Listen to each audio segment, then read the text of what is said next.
আসসালামু আলাইকুম। আমি ইমরান খান, স্বাগতম জানাচ্ছি 90s স্কুলে। দেখো, বোর্ডে আমি একটি বাক্য লিখেছি, ত্রিকোণমিতিক মান নির্ণয়।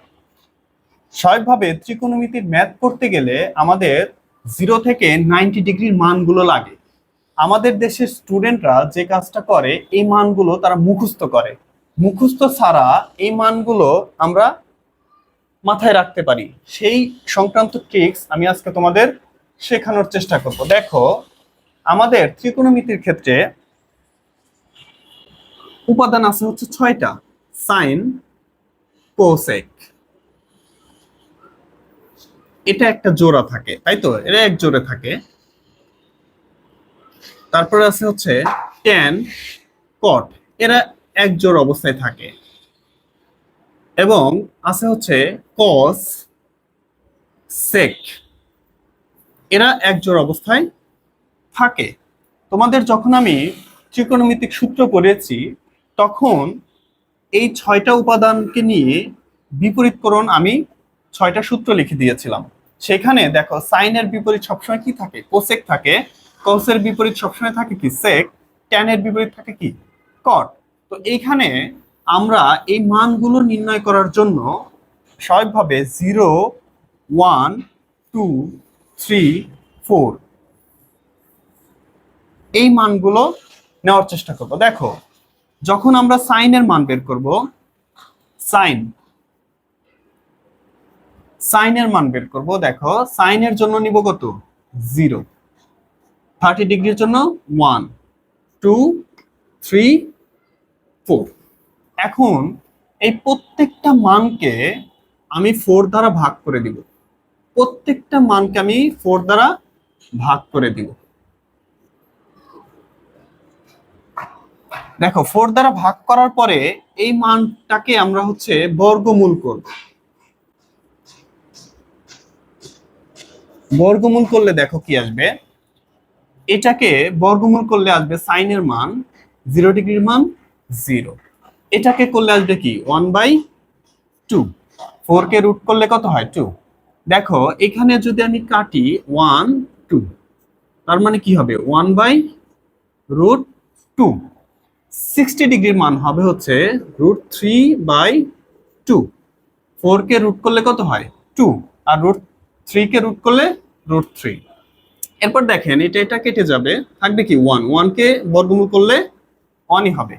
তো দেখেন, এখন কোসেকের মান বের করার জন্য আমাদের কি করতে হবে? আমি তোমাদেরকে পূর্বের ভিডিওতে শিখিয়েছিলাম সাইনের বিপরীত কি হয়? কোসেক হয়। তাহলে এই সাইনের মান যদি 0 ডিগ্রির মান 0 হয়, কোসেকের 0 ডিগ্রির মান কত? 0 কে যদি আমি উল্টিয়ে দিই, কত হবে? 0। এখন 1/2, এই 1/2 কে যদি আমি উল্টিয়ে দিই, তাহলে কি 2/1 হবে না? তার মানে হচ্ছে 30 ডিগ্রির মান কোসেক, 30 ডিগ্রির মান হবে কি? শুধু 2। এখন এটাকে যদি আমি উল্টিয়ে দিই, দেখো, √2। আবার এটিকে উল্টিয়ে দিলে 2/√3। 1 কে উল্টিয়ে দিলে 1। দেখো, এইভাবে কিন্তু আমরা কোসেকের মান আনতে পারি। এরপর দেখেন, কসের মান আনার সময় আমরা কি কাজটা করব? দেখো, সাইনের ক্ষেত্রে 0 থেকে 4 পর্যন্ত আমরা গিয়েছিলাম মান। এখন আমরা কসের ক্ষেত্রে 4 থেকে 0 ডিগ্রির জন্য নিব 4, 30 ডিগ্রির জন্য নিব 3, 45 ডিগ্রির জন্য নিব 2, 60 ডিগ্রির জন্য নিব 1 এবং 90 ডিগ্রির জন্য নিব কত? 0। এখন প্রত্যেকটাকে আমরা ভাগ করে দিব 4 দ্বারা। এরপর কি করব? বর্গমূল। তো দেখেন, বর্গমূল করলে কি হয়? 4 4 কাটা গেলে 1 কে রুট করলে কি হবে? 1ই হবে। তার মানে 0 ডিগ্রির মান কত আসলো? 1। এখানে আসবে কি? √3/2। এখানে আসবে, দেখো, 1/2 বর্গমূল করলে কি হবে? 1/√2। এরপরে আসবে কি? 1/2। এখানে আসবে 0। তো আমরা এখানে কসের মান পেয়ে গিয়েছি। এখন কসের মান যদি আমরা পাই, সেক কি? কসের বিপরীত। 1 এর বিপরীত কি? 1। এটার বিপরীত কি হবে? 2/√3। এটার বিপরীত কি হবে? √2। এটার বিপরীত হবে 2, 0। দেখেন, এরপর tan এর মান যদি আমরা নির্ণয় করতে চাই, তাহলে আমাদের কি করতে হবে? দেখেন, আমরা সাইনের ক্ষেত্রে নিয়েছিলাম 0, 1, 2, 3, 4। tan এর ক্ষেত্রে নিব 0, 1, 3 9 এই ফরম্যাটে নিয়ে আমরা দেখেন tan এর মানটা কিভাবে বের করি। তাহলে 0 ডিগ্রির জন্য নিব কত 0, 30 ডিগ্রির জন্য 1, এটার জন্য 3 9, এরপরের মানটা আসবে একের অধিক, যার কারণে এটা হবে কি অসংজ্ঞায়িত।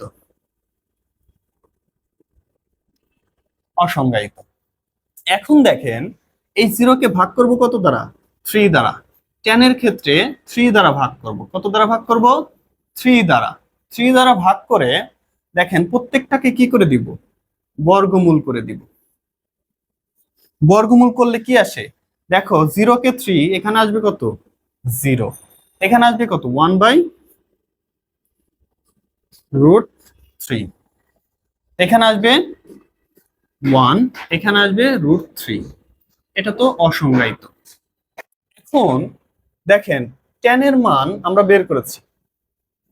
এখন tan থেকে আমরা কিসের মান বের করব cot এর মান। cot এর মান দেখেন এই দিক থেকে উল্টে আসবে। কেন?